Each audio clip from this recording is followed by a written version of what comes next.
Welcome to Guerrillapreneur, the Art of Waging Small Business Warfare podcast, teaching Davids how to defeat Goliaths. Now here's your host, Mark Anthony Peterson. Welcome back to the podcast for entrepreneurs, startups, and yes, business mavericks. In this podcast, we teach entrepreneurs how to defeat the corporate giants. Just like in the story of David and Goliath, David defeated a much taller and stronger Goliath not by fighting the giant in hand-to-hand combat, but by using technology. A slingshot.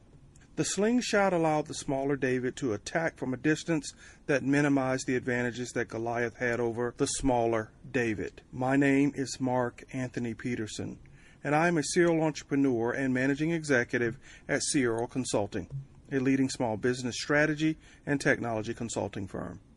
I'm also the author of the book Guerrillapreneur, Small Business Strategy for Davids Wanting to Defeat Goliaths, which is available on Amazon, Barnes & Noble, and iTunes. This podcast is brought to you by Cyril Consulting.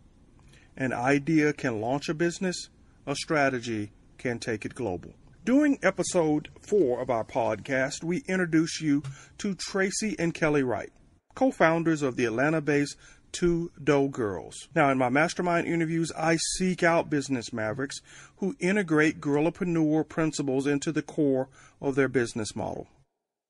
Remember, we define guerrillapreneurs as business mavericks who exploit excess capacity or inefficiencies in existing systems for the benefit of their business with the intent of generating incremental profits that will be invested in slingshot technology. Technology that will let their small business price or serve at the same level as the corporate giant. Tracy and Kelly launched their small business using PopUp Shops as their primary way to distribute their baked goods. Now, even big brands like Target and Levi's and Adidas and Gap use PopUp Shops to generate buzz for their brands. But there are so many other benefits for PopUp Shops that we learned from Tracy and Kelly in episode 4. First, pop-up shops are affordable. Tracy and Kelly invest as little as $100 to get access to an audience of interested customers without having to spend thousands in marketing. Second, pop-up shops only require short-term commitments. Tracy and Kelly often commit to a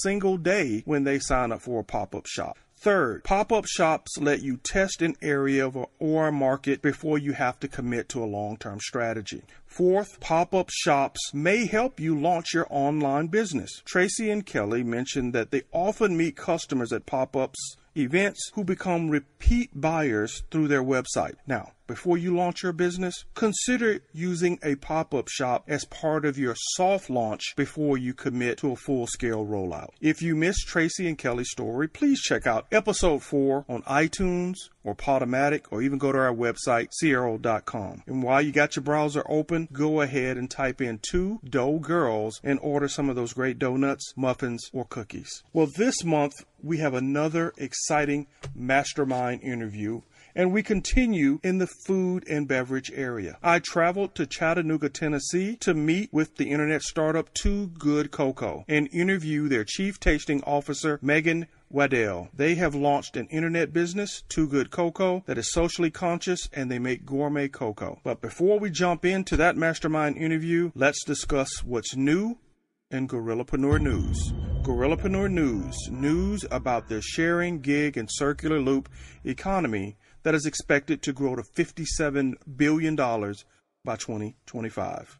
First, in Guerrillapreneur News, there's a new ride-sharing service that was launched in Boston for women only. Yes, I said a women's only ride-sharing service.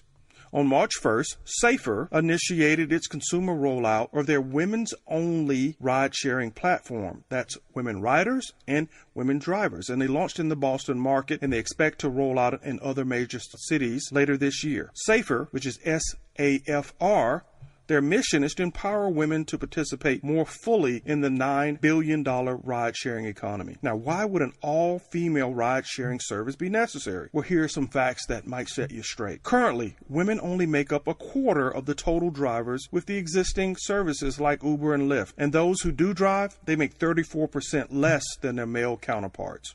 Boo! On average, women riders are unnecessarily taken for 5% longer rides by unscrupulous drivers. Boo. So Safr has come along, and they put together a value proposition and built a business model around women, for women, by women. And their board member, Stephanie Sonabin, stated in a Business Wire article that women have been reluctant to become ride-sharing drivers because of safety concerns. Well, Safr's going to solve all of that. First, they're going to offer drivers equity in the company. Yes, owners. They're going to make them owners, and they're going to do that by giving them equity commensurate with the hours they drive and the number of other women they refer to the company. Safr is going to offer its drivers bystander training to empower them to create a safe working environment. And they're building their entire technology platform around managing safety and security for women, both the drivers and the passengers, to ensure a door-to-door security for both parties, the passenger and the driver, including what they call an SOS button that they can push to alert someone if the ride has gone completely off the rails. They also have a cool feature where they use color matching to ensure that the passenger and the driver have connected with the right person before initiating the ride. I like that. Now, if you want to check them out, they already have an app in the App Store and Google Play. And as I mentioned, they'll be rolling out to other major cities throughout 2017. It's going to be interesting to see how this plays out. Uber and Lyft will most definitely respond if Safr takes away market share. And I suspect that Uber and Lyft can modify their platform to give women the option to select a female driver. However, I think Safr has a competitive advantage here because they've created an experience for women by women, much like the W Hotel has done in the hospitality space. I won't be surprised if we see Uber or Lyft try to acquire Safr and operate it as a standalone division within their business. Second, in Guerrillapreneur news, have you ever thought about owning a cow? I think about it daily because I love hamburgers.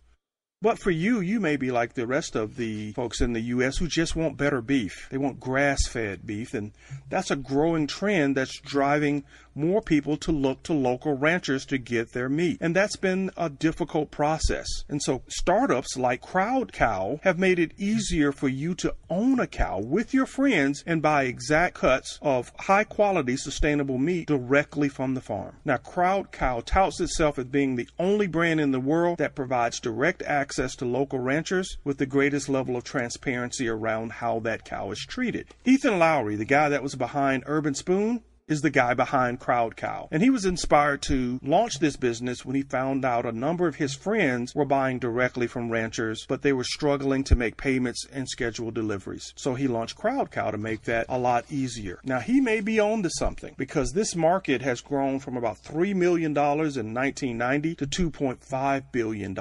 And that's a tremendous growth in the market and is expected to increase. But this service tips the scale now in favor of the small guy. They can get capital to raise better quality beef in a growing market with direct access to the consumer, cutting out the middleman. Wow, great concept. Pretty cool. I think I'm going to buy a cow. Third, in Guerrillapreneur news, Equipment Share, the Airbnb of the construction space. These guys just raised $26 million.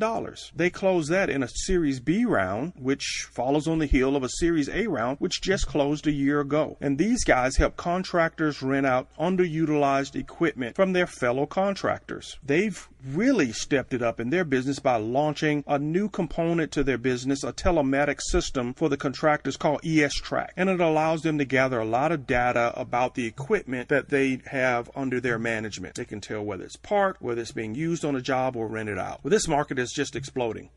The equipment rental market, according to the American Rental Association, is at $52 billion, and it's attracting a lot of different competitors to the space. Yard Club, San Francisco-based startup, they've gotten the backing of Caterpillar. You got another group, Gettable. They tout themselves as an equipment concierge, and they will go out and get equipment from their trusted suppliers. And then you have a Canadian-based startup called Dozer, and they build a membership and let you rent from other members. So this market, I love it, but it also shows a larger trend of sharing models that are emerging where there's a lot of high-cost capital being invested in equipment. Remember in episode 1, I talked to you about machinerylink.com, which allows farmers to boost their bottom line by sharing the equipment that they've purchased. Now, there's $244 billion worth of farm equipment in the U.S. And now these farmers can make every piece of that equipment a revenue-generating opportunity even when it's idle. MachineryLink makes it easy because they operate like Airbnb. The owners can block off days when they plan to use the equipment, and users can come in and tap into open days when the equipment is idle. As of July of 2016, MachineryLink had over 1,300 growers participating on the platform.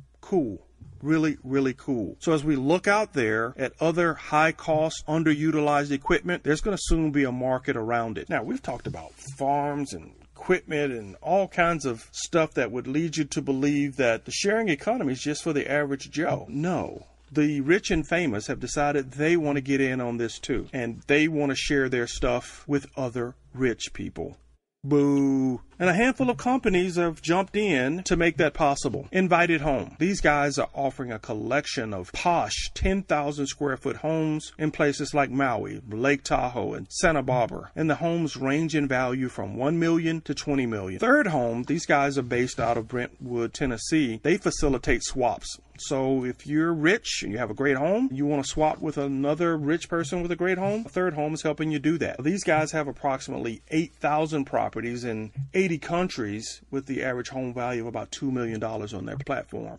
I was on looking around the other day and I saw where they had a small island castle that comes with its own boat that you could rent out, assuming you could join their platform. Now, some of these houses may not offer a boat, and if you needed a boat to get to some of these posh spots, got two startups for you. Boat Setter, based in Florida, and the San Francisco-based GetMyBoat, which I introduced to you in episode 4, will allow you to rent a yacht. Now, Boat Setter already has 5,000 boats in locations across South Florida, the Mediterranean, and the Caribbean. GetMyBoat, these guys are the monsters in the space. They have 15,000 boats and over 64,000 watercrafts. So they carry everything from the expensive yachts down to the smallest kayak. They operate in 171 countries and 7,000 locations. But what if you're just not a boat person? You know, you get seasick. You want to take a jet. You want to take a private jet. JetSuite and JetSmarter are two startups that are using an Uber-style model to share private jets. Consumers can split the cost of chartering a private plane, and if you jump in on the JetSmarter model, you can come and be a member of their service, and you can book a jet or offer a seat on your jet to other members, or you can buy an empty seat from a jet that's already been chartered. And if you're a member of JetSmarter, you can book a flight for as little as $2,000. And there are testimonials on the site where people book seats on flights that have already been chartered for hundreds of dollars to going to really great places. But here's the rub. To get to be a member of JetSmarter, your first year's membership fee is $15,000. And every year after that, it's only a measly $11,000. But if you fly a lot, you know, you're a million miler like I used to be, this might not be a bad service. You pay the $15,000 up front, and then you can hop a ride on chartered flights going anywhere for hundreds of dollars, which would be a tremendous savings if you were buying through a commercial airline. Man,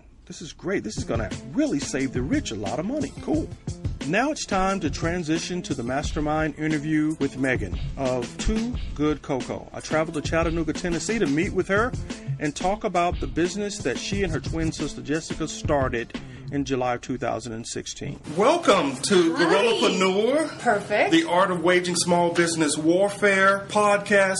We are so excited to be talking with you today about your business and helping others to kind of understand the path that you took, you and your twin sister, yes, in launching this business, and then the incredible good you're doing with your business to give back to some terrific causes. We want to absolutely learn about that as well. So tell me about you. Tell me about your background and what you did before you launched this business and what got you into cocoa. Cocoa, right. Yeah, cocoa, right. Yeah, exactly. Well, actually, so I and my sister, we both went to school in Nashville. We went to Belmont. And then after we graduated, she moved to Texas with her now husband.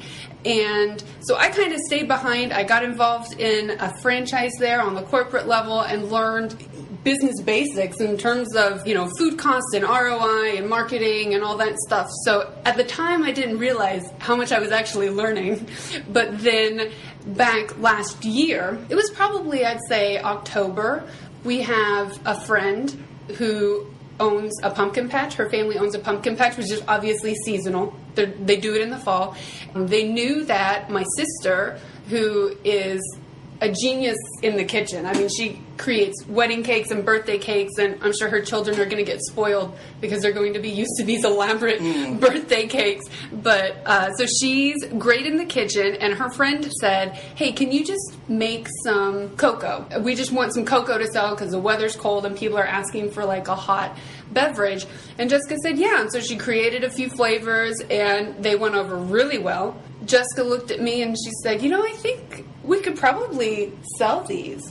And I said, yeah, I'm sure. And in my mind, I was thinking large scale. And so I said, do you want me to help? And she said, yeah, I'd love it because you have a little bit of a business background. And I called her up the next week and I said, okay, so here's our logo. You got business cards coming. Here's our website. This is what we're going to do. And she was like, oh, okay. And we started talking about it. And she said, I was thinking more local. And I was like, oh, she goes, but this is great. This is scalable. This is, where I wanted to go. I just didn't know we were going to go there immediately. And so, once we talked about it, we decided that internet was obviously for her the ideal place to go because it's something that I can manage from where I'm at, but she is a mother of 3 and her husband works on the road and stuff, so she doesn't have time or the ability to open up a brick and mortar and to go there and man it and work on all of that stuff. So we definitely decided early on that internet was going to be our base, and that's how we were going to do it. Obviously a brick and mortar or some kind of food truck or I guess it'd be a cocoa truck or something in the future would be great and stuff. But that's kind of how we decided. Honestly, it was low cost of entry because we don't have to store any inventory. It was able to be done over the internet, which is great because we don't live in the same city. And I'm able to handle what I'm good at, and she's able to do what she's good at, which, she's creating more recipes and doing all of that stuff. So it was really a crazy just coincidence that she even started doing cocoa and saw how much she liked it, and then a miscommunication that started our internet launch. So obviously serendipitous though, because here we are and we love what we do. So that's how we got here. Right. Now Jessica, she's your twin sister. Twin sister, yes. Okay. And you have her on the website listed as Chief Flavor Officer? Yes. And you're the Chief Tasting Officer. Okay. Yes. And that's what I'm good at. Everything that she does, I could never do it, but I can always tell her how she can tweak it. Oh. So she'll give me a bite of icing and she'll say, what should I do? And maybe just add a little more of this flavor or that flavor, but I could never recreate it. So it was a perfect pairing in the sense that she's great at making it and I'm great at critiquing it. So, and that's honestly, especially when we started, that was my role, was helping her create the flavors, and we were brainstorming flavors and how we can, because it's a mix, it's a blend, so you can't have any wet ingredients. So it's just what can we do, and then how do we do it, and how do we launch it and stuff. So my role was largely tasting. Let's take the audience through how you got that part of the business off the ground. Sure. Yeah, we actually are fairly new. We started at the end of last year, November, December-ish, because, like I said, it was around October when her friend approached her. And so it was probably the end of October when we saw how well received her cocoa was doing and kind of had the idea and stuff. And then after that, it was probably, a 2-week process to get things up and running in terms of, we had to have a name and stuff like that. And it wasn't towards the end. We had the website was created. We had a logo and everything. And then my fiance had the idea, you guys should give back. Like, that would be such a great idea. That it wouldn't be a shtick. It would be such a great way you can contribute. And we completely agreed. And so we kind of had to go back and overhaul it. And so we, renamed it because our name is Too Good Cocoa, which obviously there's two of us, but you also get to taste good and do good. And so, we completely almost reconceptualized the whole thing, which took a little bit as well. And then we probably officially launched in December. And since then, it's been we basically have our internet base from our social media, and then she lives in our hometown. So we obviously have a lot of local support, which makes sense because one of our causes is a local Boys and Girls Club in that city. So we've kind of got two bases. We've got our internet base, and then we've got our local hometown base that are really driving a lot of our sales right now. Now, you talk a little bit about the process of developing your blends. Mm-hmm. Did you have to go out and acquire any sort of special equipment to get that part of the business off the ground? And how did you guys approach that part of the business? Yeah, actually, thankfully, it's a blender. I mean, you have to go source the ingredients. And in fact, right now we're trying to figure out an organic or vegan blend that we can use. But essentially, I mean, once you get it together, and there's definitely a most effective way to do it in terms of when you introduce what ingredients. But other than that, it's a blender, which is, again, one of the reasons we started the company was because we were able to do it with very little investment. Because, like I said, she's a mother of three. It's not like she's got money to just throw around and stuff. But we will eventually need more equipment to blend bigger batches and stuff like that. And definitely probably a co-packer in the future. Right now, it's us doing it. So she pulls together a blend, and does she ship it to you to taste? Or? Well, right. Because we do own a company, so I'm home. I probably go home once a month. And that's to brainstorm, work things out with her, help with any kind of fulfillment she needs, but then also to go see my nieces and nephews. So, because she's got 3, and then my brother has now 4. And so there's just a lot of things to do when I'm home. So I make it home very frequently. Excellent. And then now you said you got a base of people who know you, but the growing audience is this internet audience, which makes the business scalable. Yes, exactly. And you spoke to us a little bit about tapping into your current social media. Take us through what you've done to grow that aspect of the business. Sure. Well, several years ago, I started growing my current social media, and that has been such a blessing because, I mean, when she approached me about starting the company, I already had probably around 50,000 Twitter followers, so I was able to leverage that for feedback, support, sales, and that's how we got hooked up, was my personal Twitter. So we actually have been riding that wave heavily with my personal Twitter, and I've been able to push people to our Too Good Cocoa Twitter, our Too Good Cocoa Facebook. It's definitely social, in my opinion, is the future of selling, but it's a lot of work. So it's a lot of engagement. It's a lot of wording things correctly and making visually pleasing content and compelling content, and that's where a lot of my time is spent, is the content creation and curation. Help the audience understand how you got to 50,000 people following, because that's a huge number, and I think you're even higher than that now, right? Yeah, a little bit higher, and truly it took years, but it's engagement. It's following people you find interesting, it's engaging those people, and then it's engaging the people who engage you back. And so it's not a quick process, but it's definitely a lucrative process if you have that idea. So if you have a company that you can start and then you already have that built-in 50,000 followers, but truly it's follow people that you think are interesting, and then don't be afraid to engage. And make sure that you share things that are shareable. So on Twitter, that would be make sure that you tweet things that are retweetable. A lot of quotes, a lot of funny things and stuff like that. But truly, it's engagement. How have you been successful in converting those followers into customers?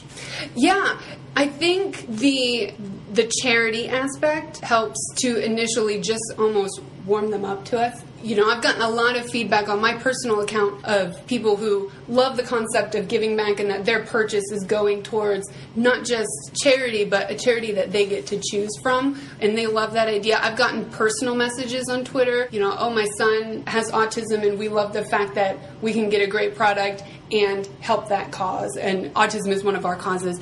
And so it's really been, thankfully, the charity aspect that has helped to drive the sales. Obviously, we're doing everything we can from a marketing perspective and just engaging and trying to do all of that. But I would say, millennials are a very socially conscious generation.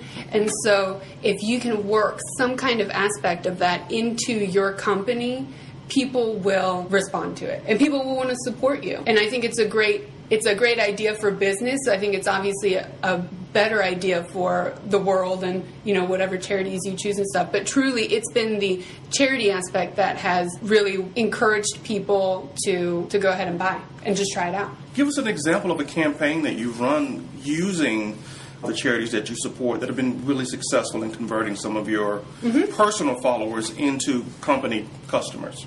Yeah, so we're not doing it anymore, but we are tinkering with marshmallows because cocoa is obviously a seasonal product, but my sister, like anything she does in the kitchen, makes great homemade marshmallows. And so we used our social media to test it out. We used our social media to get people who are interested in trying them to try them. And also with social media, we're able to ask for feedback. So it's definitely, I would say our marshmallow campaign was an actual campaign that we used, but the social media enabled us to get direct feedback, so we can tweak if we need to and all of that stuff. So, yeah, definitely the marshmallow campaign, which was my favorite campaign. Excellent. It's good. Now, do you have a target customer, a profile of customer that you now say, we believe, enjoy our product? Sure, yeah. I would say our target demographic is probably 25 to 45 female. And those are just the people who tend to drink cocoa at home. Because there's a difference between people who drink cocoa at home and then the people who go to a coffee shop and get cocoa irregularly. So a lot of the people on Pinterest are the people we're targeting. So stay-at-home moms, work-at-home moms, it's people like that, people who, like I said, 25 to 45 who drink cocoa at home. Those tend to be the people who drink cocoa at home. 25 to 45-year-old females. Now, you mentioned Pinterest. How are you using that to target that group? So right now, obviously, we're posting our product pictures and stuff like that. Our next step in marketing is creating video content. So we are in the process of launching a food blog on our website, which is different ways to incorporate hot cocoa mix into non-hot cocoa items like hot cocoa pancakes and hot cocoa cupcakes and stuff like that. And recipe videos are huge. And so we're basically going to take each recipe and make a recipe video out of it, which video content is definitely a rising platform and already on Pinterest, which is basically taking over the sale of everything. So that's our next goal is video content on Pinterest. And is that designed to reinforce this current market or grow your profile and tapping into some different demographics? Yeah, a little bit of both. The main goal of that would be to introduce people to the idea of cocoa in the summer. You can have a frozen hot chocolate. You can have cocoa cupcakes. You can have hot cocoa in things that are not hot, and so I would say the main goal of that would be to increase our hold on the customer base that we already have, and then definitely to grow in whatever way we can our customer base in general. But we really think that who we're reaching now on Pinterest would be a lot more responsive to a video content, and video is what goes viral. Everybody on my Facebook is sharing those recipes of, chicken enchilada casserole and all of that stuff. And so we're looking to tap into that because it's a visual world, and we process visual information a lot more quickly than we process word information in front of us, even verbal information. So we're just trying to tap into what resonates with people. How do you innovate around your different flavors? What drives that process? Yeah, well, and it's truly trying to reimagine our product and how it can fit into different areas. Because there's the obvious innovation in terms of we just have this new flavor, right? But the innovation in how to convert that into a different food or a different form. Like I said, we're trying to tweak our recipe so that you can make frozen hot chocolate out of it and stuff like that. I think that's a super fun part, but it's a part that I can't contribute to too much because I have zero knowledge in the kitchen, and so that's one of those. It's Jessica's deal. She's the innovator, and I just take what she gives me and I try to make it pretty on the internet. So it seems like the bulk of your thinking and innovation now is really to get past this seasonality. Exactly. And it has been, it's been a little bit of an early spring. A little bit, right? So we've kind of moved that up on the priority list. But yeah, and that's where it's just trying to get your customers to think about you regularly, and so that every time they open up that cabinet, there's your logo right there on that pouch, and trying to get them to see the different ways that they can use your product. Now, you on the packaging, you've done some fantastic stuff to get people to try based on the size of the packs, and the flavors that are in the pack. Why don't we take a look at one of those? Yeah. So you got the big pack. That's for the person who's really committed, right? Yes. This is 15 servings. So this is either for a hot cocoa enthusiast or just a big family. Okay. So definitely, and this just happens to be peppermint, which is our most popular flavor and my peppermint. I would personal not have flavor. guessed that. You know what? I'm not a big peppermint fan, but then when Jessica had me taste the peppermint cocoa, it's crazy. It's so good. So I don't even like if it's a peppermint flavored anything. You got chocolate, you got caramel and peppermint. Yeah. Yeah. So, and we've also, we call it our petite size. Okay. So this is 6 servings, and it's our pumpkin spice, which pumpkin spice is everywhere. Right. Starbucks, one of their favorite. Yes. Their pumpkin spice. Exactly. Right. What is it? The PSL, the pumpkin spice latte. Right.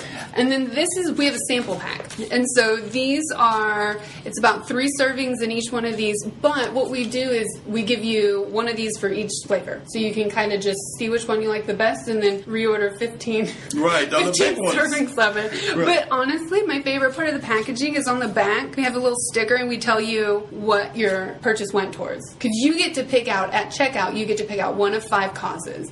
And we just remind you. Now, who had that idea? I purchased some cocoa online. Yes, you did. And I got to the screen where I was entering all my information, and there was a drop down that let me select the cause I was most passionate about. Yes.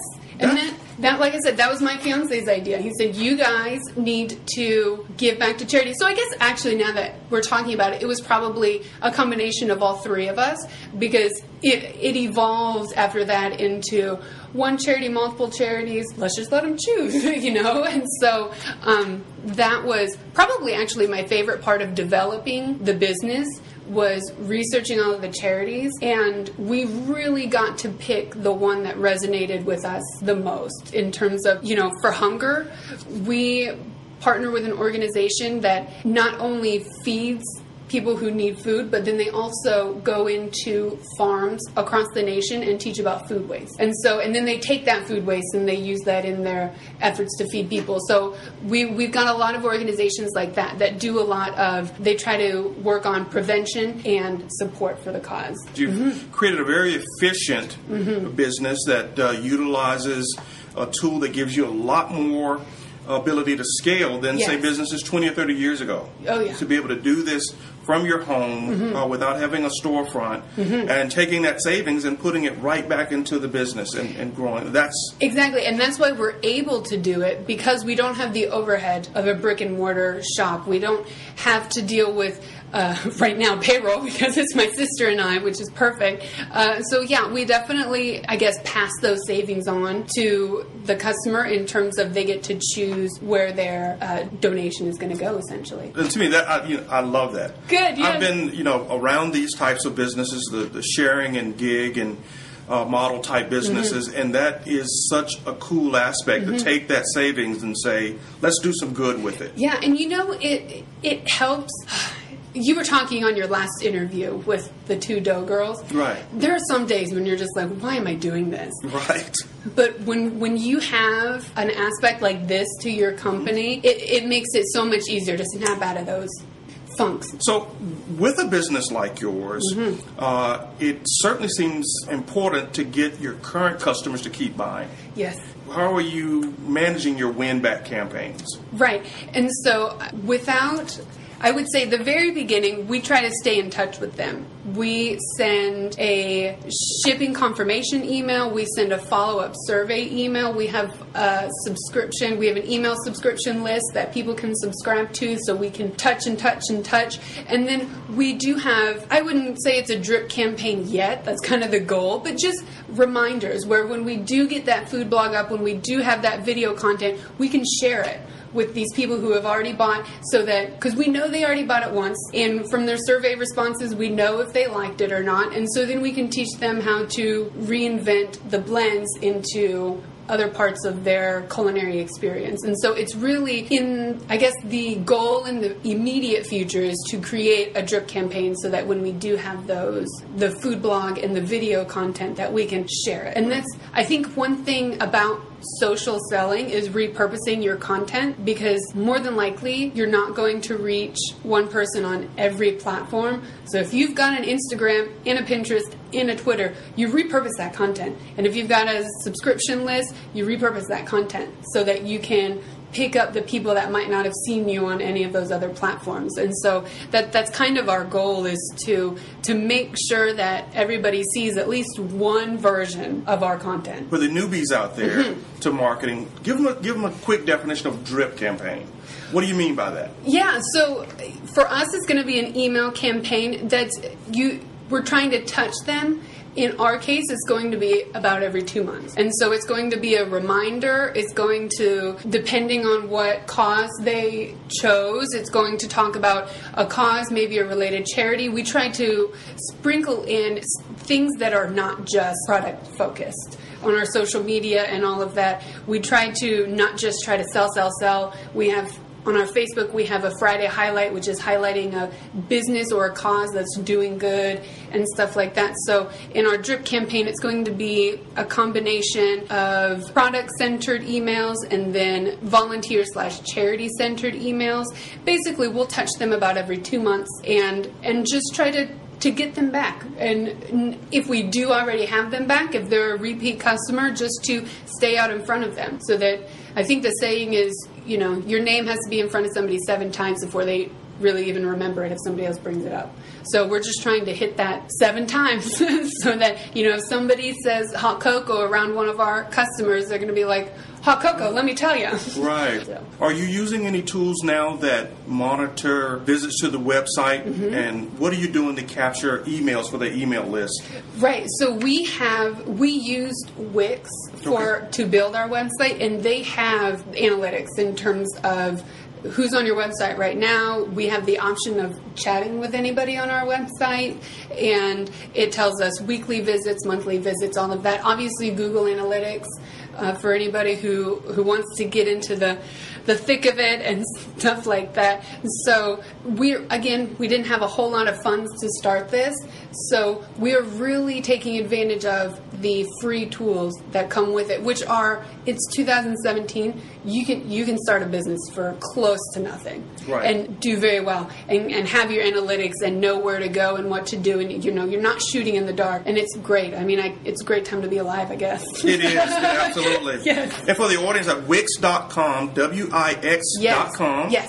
And you get a free website with all of these tools, right? So you can get a free website. They will advertise on it. You can upgrade to a premium website, which is you get your own domain, because the free website is not toogoodcocoa.com. It would have to be wix.com/toogoodcocoa or something like that. But I have built 3 websites on Wix because my fiance also has a podcast and I have a blog, and I've used Wix for all of it. And I would not classify myself as any kind of website builder or graphic designer, but if I can do it, anybody can do it.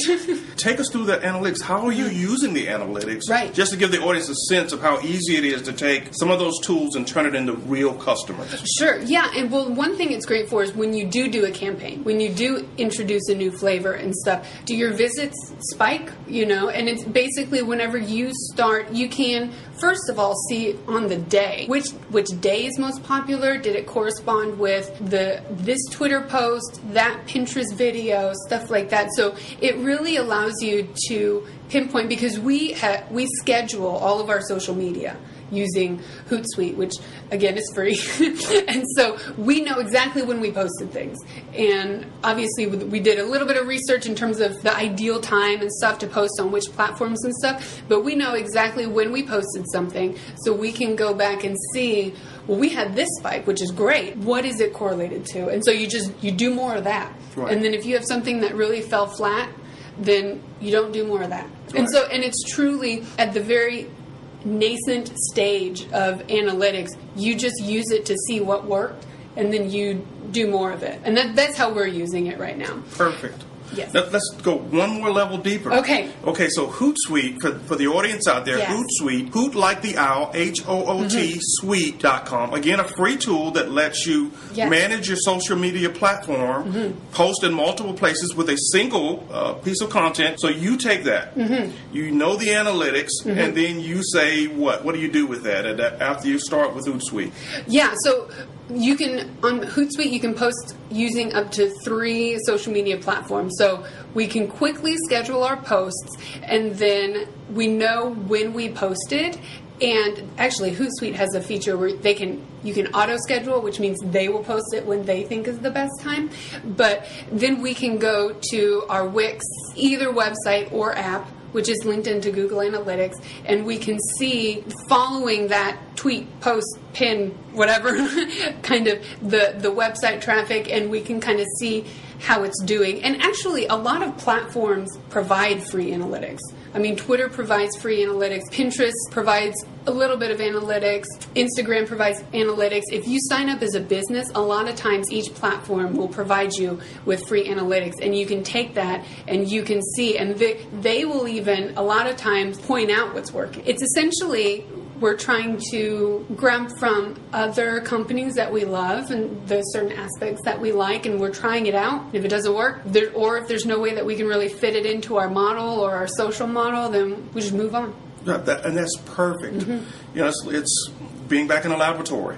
Oh, right? yeah. And it's fun. If that's what you like to do, it is really fun. Exactly. And it's like I said, so easy with the tools to do it at next to no cost. Yes, look at what you sent out and see if people liked it. And like you said, if they keep doing that. Yeah, do more. And put it across all the platforms that you have, and see that traffic grow. Start to increase around your brand. That's the idea. Oh, that's terrific. I mean, and for people out there who are thinking about starting a business, and if you're not on social media, if you don't have these accounts, you need to start today. Start now. Start today. And like I said, engage people. Grow that presence, and then leverage that to get your brand out there. Even if you don't have an idea, because that's the thing. I had 50,000 followers when my sister approached me, and I had no reason to have 50,000 followers. I just saw the potential of having a large social footprint. So if you don't even have an idea yet, that doesn't mean you can't get started. You can start on Pinterest, Instagram, Twitter, all of that stuff. Just start engaging, just start growing your presence, so that when you do have that idea, because if you want to be an entrepreneur, you have those goggles on. So you're going to see things in terms of the opportunity, and so you'll get the idea. It's just a matter of when you get that idea, do you already have a little bit of an audience that you can project that to and get feedback and sales and support. Now, Have you seen your efforts start to pay off in terms of your brand? Are people in your community, when they think of cocoa, associating that with your brand? Yeah, well, and my family in our hometown community have been there for a while, so we're very involved in the community anyway, and so in that sense we already had a little bit of a built-in audience as well. But we've got, because one of our causes is the Boys and Girls Club in our hometown, we are in talks with them, hopefully soon going to be doing an event with them in terms of obviously providing free cocoa, but also presenting our check for the last quarter and stuff like that. So we're hoping to, you said, create the association between the twins and hot cocoa. Right, yes. right, perfect. What's your long-term strategy? You got the platform that is scalable. Yes. And certainly as you grow, you have a plan for the operations. Have you started to think through the 3-year, 5-year view of how this could evolve? Yeah, definitely. And I think the reason we started it was for the long term, because, when you start a company, it's not instantly profitable, even with as little startup costs as we had. And we knew that. And truly, the goal was, like I said, my sister is a mom of 3, and she loves being a mom of 3, and so we wanted to keep her as a stay-at-home mom, and her husband's wanting to come off the road in the near future, and so we're just hoping in the next year to be able to provide her with enough to pay the bills so she can stay home with her kids. And so that would probably be our first goal, is to be profitable enough to where she can stay at home. And then our next goal would obviously be to be more than profitable and to be able to start, as I mentioned before, co-packing and taking some of that off of our plates. And then I mentioned a little bit in terms of maybe a brick and mortar, more likely some kind of cocoa truck or something like that. I think it would be silly to say that we hadn't talked about growing, and then selling. I think that should be an option for any growing company. We want it to be a lifestyle company. We don't want to be a Starbucks or anything like that. That takes a lot of time. We want to do what we love and enjoy what we do and get paid for it. And so that's kind of our goal, is to make it a lifestyle company, and then maybe in the far future talk about selling. So when you get your growth, you don't see an option where you would sell into chain stores like Kroger or Whole Foods or right. That is on our goals. We're talking now to, because it is a seasonal product, we're talking to ski resorts. Places a lot of places up north that even in their summer, it's not out of the question. People still associate warm drinks in the summer, and so we're tapping a very niche market right now, and then hopefully, even if it is seasonal, we would love to get into some retail stores and stuff like that, and even boutiques that do gift baskets. Maybe they have a hot cocoa gift basket, so we don't have to compete with other cocoa brands. It's, do you want the hot cocoa basket? This is Too Good Cocoa. So we definitely have an idea to get into retail, and I wouldn't say it's in the future. That's definitely a 2017 item on our goals list, is to get into retail. So yes. What about international? Because I was shocked. I put you and your sister out on my Facebook page. And I would say a good third of the people who responded to the post were from the UK. Yeah, we do. Same with ours. We are technically international. We can ship international. It was so interesting because at first when we created the website and we were setting shipping rates and restrictions and stuff, we said, well, obviously just ship domestic. And we got a lot of interest at the very beginning from people primarily in the UK, but yes, people overseas. And so we said, well, I guess we'll fix this. And so, we tweaked it a little bit, and we can ship international now. Shipping rates they're a little, right. a little bit of a barrier. So it's probably not going to be a 2017 item, but we would definitely love to be able to get it all over, because obviously people are experiencing winter at different times. That's how we can combat the seasonality of it. That's the first thing I thought of when you mentioned that. Yeah. Was a couple ways to beat the seasonality. Shift the product. Yes. Or shift where you sell it. Exactly. And when we're experiencing some of the hottest times, other people are going through some of their coldest times. Yeah, Why exactly. not find those folks? Yeah, exactly. So, and there's different ways to do that in terms of combating the shipping prices. That maybe we have an international section on our store. So we have a domestic section and an international section because we can't offer the same things in terms of shipping. And so, it might come into raising the price a little bit on the international order so that they don't have to pay all of the shipping or something like that, and we would just take a little bit less of the profits and stuff like that. But yeah, I think that's a great way to combat the seasonality that honestly I hadn't even considered. I just thought it was so cool that people from all over the world were supporting us and wanting to try our product, and but that's actually a great idea. No, I think you have a brand and a model that has global appeal. Mm-hmm. And like you said, it's about solving some of those problems, and the beautiful thing is you solve them, that becomes a barrier to entry to someone else looking to copy your model. Yeah. Have you seen any competitors? Who are your competitors, and how have they responded to your entry into the market? Yeah, we don't have a lot of local competitors in terms of our hometown. There's obviously coffee shops and stuff that sell hot cocoa. We're actually trying to get in there and push out their hot cocoa, and we would love to be the hot cocoa they provide. But honestly, I'd say our biggest competitor is Swiss Miss, and they don't consider us a competitor, but they're a competitor because they're such a low cost item, and we're a little bit more gourmet. We don't have fillers and stuff like that, so it's a different product, but people associate us on the same level. So why would I pay this much for 15 servings when I could pay this much for 20 servings or something with Swiss Miss? And so that's really our biggest competitor would be the low cost cocoa items that really don't provide a great product, because a lot of people have not had great hot cocoa. We see ourselves on the level of Starbucks from a quality standpoint, but we see ourselves on a Swiss Miss level from a competitive standpoint. What else are you doing to move that needle? Because Starbucks had that same problem initially. Mm-hmm. People were used to Maxwell House when they launched a $3 cup of coffee, and people had to make that choice to say, I want a great cup of coffee versus something I got to scoop and get for pennies a cup. Yeah, exactly. So they had to build the brand and educate the community that this cup of coffee is a superior cup of coffee. Yeah, and that's what we're trying to do, is educate. We are a better cup of cocoa than Swiss Miss,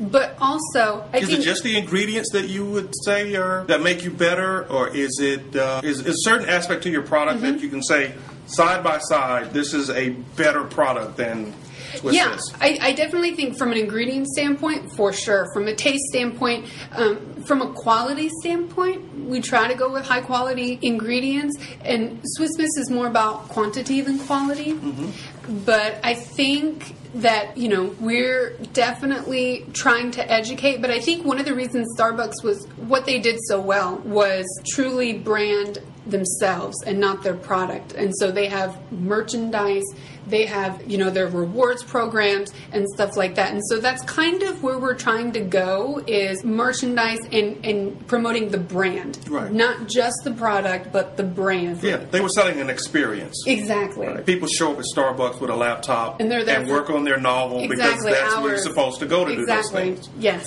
Right. And that $3 cup of coffee is part of that experience. Exactly. And Starbucks especially is a little bit of a status symbol. And so we would love to be able to position ourselves in the customer mind of not a status symbol, but almost like a charity symbol. I mean, they're proud to display this because it means that they contributed to a cause, to this specific cause. And it has our logo on it, so it's definitely branding for us, but we want it to be definitely a status symbol from a charity aspect. Have you looked into the health benefits as a possibility for further differentiating your brand and elevating the category of cocoa altogether? Oh, sure. Yeah, and definitely part of our social campaign, we have several links to the health benefits of cocoa, and I mean, there are as many antioxidants in one cup of hot chocolate as a glass of wine.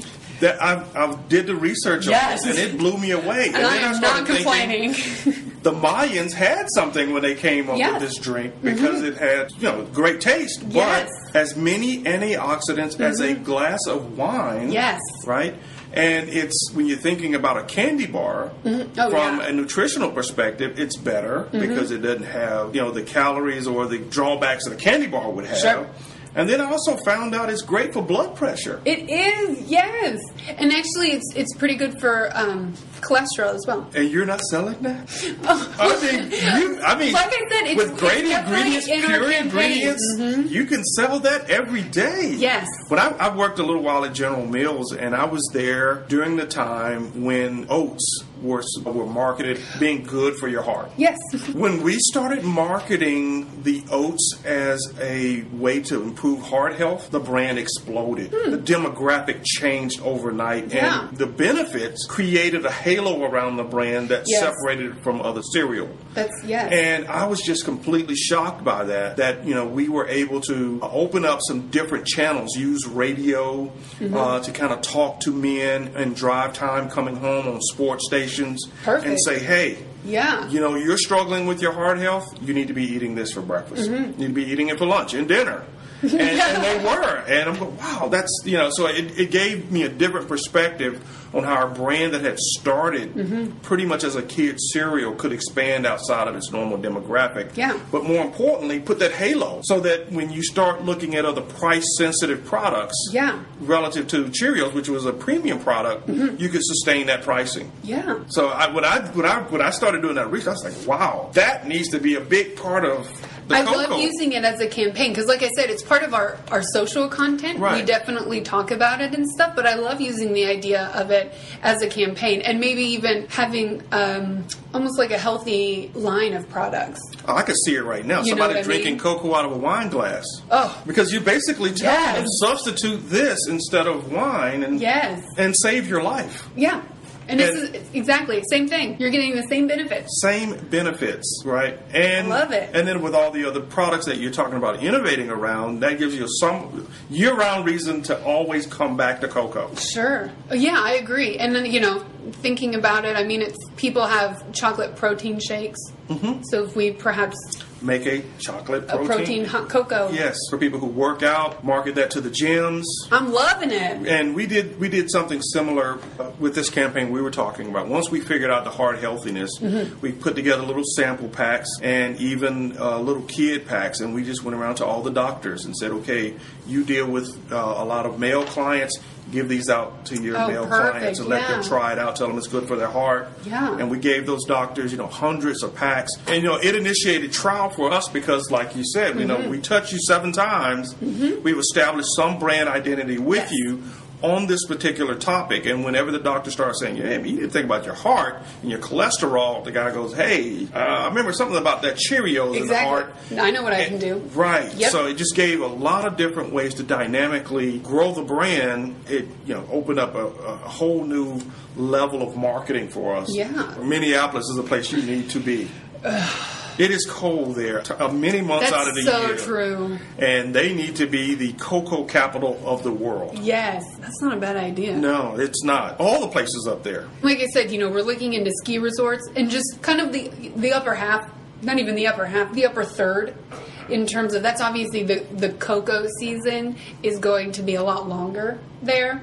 And probably cocoa or cocoa-esque products in terms of hot drinks and things like that are definitely more prevalent. Because in the South, it's like, we're in Chattanooga, Tennessee right now. I think one or two times this winter it got to 30 degrees. Right. And so even though we technically had a winter and there was technically cold weather, it's a cold period. So it's a cold few days, but it's not a cold winter, and so hot beverages are not necessarily a go-to. So definitely the upper part of the United States is where we're trying to focus right now. Yeah, for your core product. But I love the innovations you have in the pipeline for these different drinks. The protein shakes.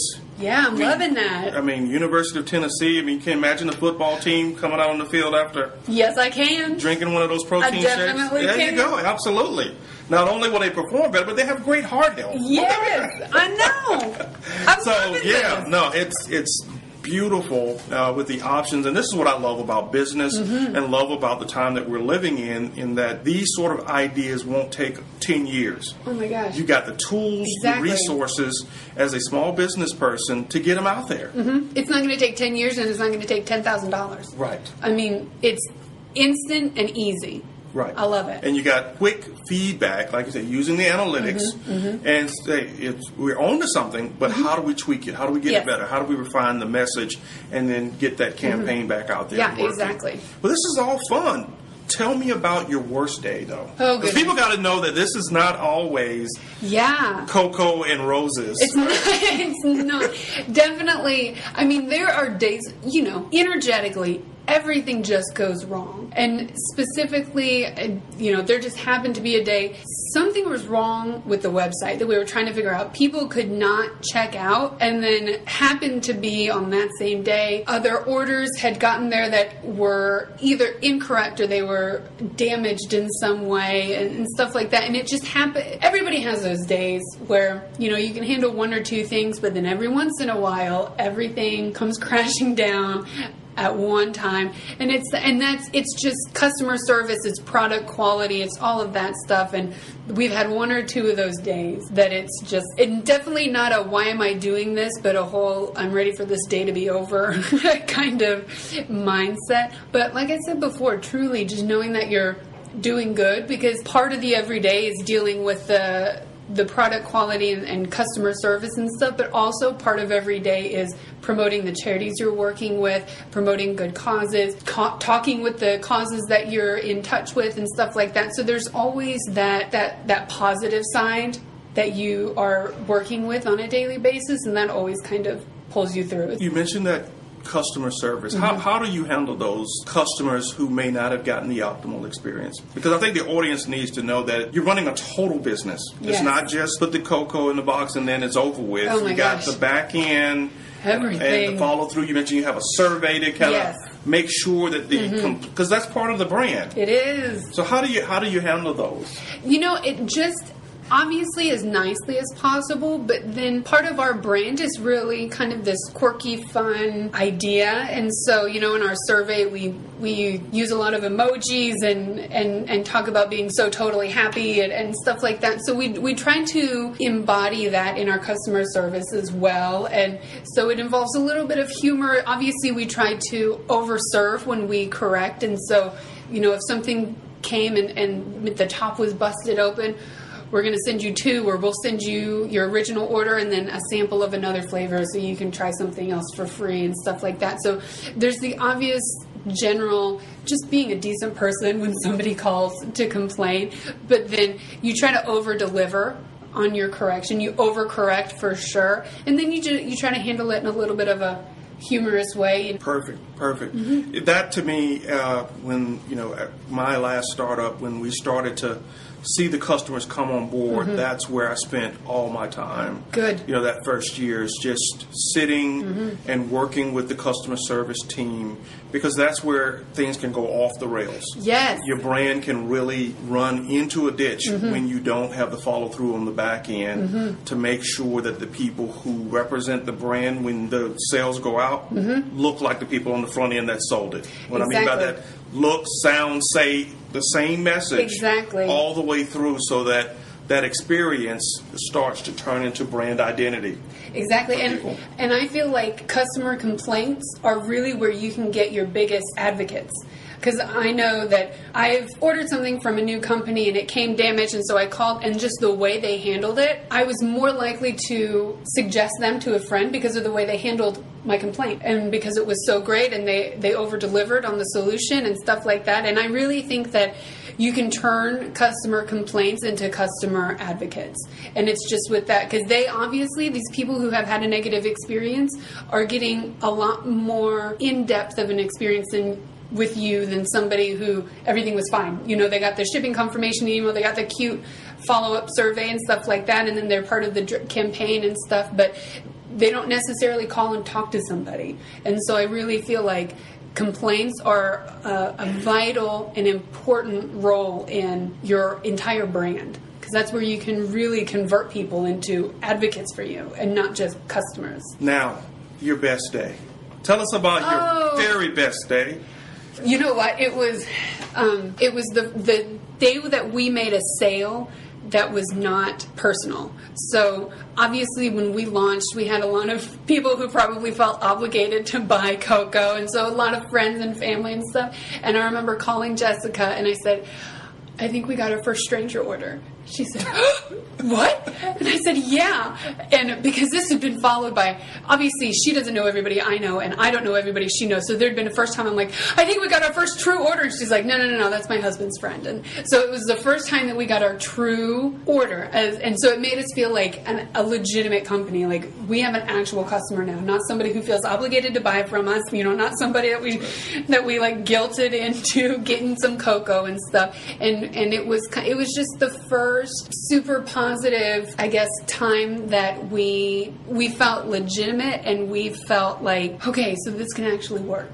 And it was such a great moment. And we've obviously had those moments multiple times afterwards, but that first time is the time you always remember. It was that first non-friend or family order that I'm like, hey, do you know so-and-so? She's like, no. And it's like, I don't either. They ordered cocoa. And she was like, oh my gosh, okay. And they got like a special thank you card, like handwritten and stuff like that. So it was just a fun, we felt legitimate. That's perfect. Yeah. I know exactly how that feels. Yes. Oh, I'm sure you do. I have the very first dollar that I made as an entrepreneur. Oh, that's so hanging great. above my desk. And I've had that dollar with me since 1995. That is so great. So it's hanging on the wall. The frame has dropped and cracked. I haven't replaced the glass. I was like, this dollar is going to keep it just the way it is. Authentic, yes. And it reminds how hard it is to get that first dollar. Yes. But it's an important lesson to remind you of the joy of why you do what you do. This has been fabulous. I've learned a lot from you. Oh, I love this so much. I hope everyone out there has learned. And show us again the products that you have, and then tell us where we can find. This is the grande pouch. This is our largest pouch. And so this is 15 servings. Our petite is 6 servings. And then our sample has 3 servings per pouch. And you get 5 of these. And you can definitely find us anywhere online. We're everywhere from a social media standpoint. Our website is toogoodcocoa.com. So that's TWOGOODCOCOA.com. But we're on Twitter, we're on Instagram, Pinterest, everything just at toogoodcocoa.com. And then now tell us about the causes that you support when they buy the cocoa. Sure. One cause is autism, and the foundation for that is the Autism Spectrum Disorder Foundation. And then we support environmental protection, and the foundation for that is the Sierra Club Foundation. And then we support Boys and Girls Club, and that is our local cause. I suppose you can say that goes specifically to the Boys and Girls Club in our hometown. And then we support cancer. We support cancer research. And one thing I love about this particular cause that we support, they do immunoresearch therapy. And this is the Cancer Research Institute. And so they're trying to figure out a way that we can use our immune system to fight cancer. And so we don't have to go through the destruction of chemo and radiation and all of that stuff. And then we support the Society of St. Andrew. And they're the organization I talked about before, where they deal with not only food waste, but then hunger in America. And so they do a little bit of both. Well, this has been a great interview. Thank you for giving me your time on this Saturday morning here in Chattanooga, Tennessee. Oh, yeah. And we will be checking back in with you from time to time to see how things are going. Perfect. When you hit that first $10 million sale, to get let's do another one of these and let people know. I'll hold you to that. Absolutely. I would love that, to let people know all the things that have changed and how you've grown the business and all the people who are working for you. That'll be a whole different podcast. Absolutely. Yes. Absolutely. Well, thanks again. Yes. And have a great time with this company. And we'll keep following you and keep ordering cocoa from you. Perfect. Wow, what a terrific interview. We want to wish Megan and Jessica good luck with Too Good Cocoa. And thank you for listening to Guerrillapreneur, the Art of Waging Small Business Warfare podcast. If you enjoy this podcast, you may also enjoy my book, Guerrillapreneur, Small Business Strategy for Davids Wanting to Defeat Goliaths. Look for it on Amazon, Barnes & Noble, and iTunes. Please follow me on Facebook, Instagram, and Twitter at Guerrillapreneur. And check us out at our website, Ceyero.com. Ceyero.com. We have lots of great templates and startup documents for entrepreneurs, and you can sign up for our newsletter. Thank you, Megan Waddell of Too Good Cocoa, for being on the Guerrillapreneur podcast. Please support them by ordering at their website, TooGoodCocoa.com, and follow them on Facebook, Pinterest, Twitter, and Instagram at Too Good Cocoa. Now I want to close with a quote from the great Chinese military strategist Sun Tzu. Victorious warriors win first and then go to war, while defeated warriors go to war first and then seek to win. Keep fighting, Guerrillapreneurs.